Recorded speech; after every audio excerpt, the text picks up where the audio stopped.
Microsoft ওয়ার্ডে যদি আপনার অনেক পেজ থাকে এবং একটি মাত্র পেজকে এরকম ল্যান্ডস্কেপে করার প্রয়োজন হয় ফরম্যাটিংয়ের প্রয়োজনে, তাহলে কিভাবে করবেন সেটা আজকে আমরা দেখে নিব। তো এক্সপার্ট হওয়ার জন্য ভিডিওটি অবশ্যই শেষ পর্যন্ত দেখে নেবেন। এছাড়া আপনি আমার চ্যানেলে নতুন হয়ে থাকলে চ্যানেলটি অবশ্যই সাবস্ক্রাইব করে নেবেন। তো চলুন শুরু করা যাক।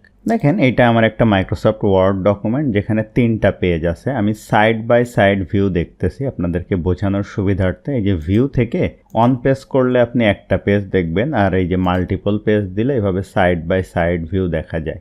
এখন এখান থেকে আপনি কন্ট্রোল বাটন প্রেস করে মাউস স্ক্রল করে জুম আউট করলে একাধিক পেজ দেখতে পাবেন। এখন ধরে নেওয়া যাক আমি এই 2 নাম্বার পেজটাকে ল্যান্ডস্কেপ দেখতে চাই।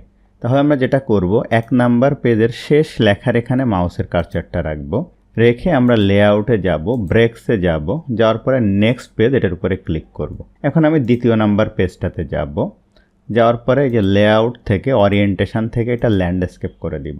আমি আরেকটু জুম আউট করি, তাহলে কি হলো দেখেন, এই প্রথম পেজটা পোর্ট্রেট থাকলো এবং পরেরগুলো ল্যান্ডস্কেপ হলো। কিন্তু আমি তো চাই শুধু 2 নাম্বার পেজটা ল্যান্ডস্কেপ হবে, 3 নাম্বার থেকে আবার পোর্ট্রেট থাকবে। তো সেক্ষেত্রে আমি যেটা করব, এই 2য় নাম্বার পেজের শেষে মাউসটা রাখবো।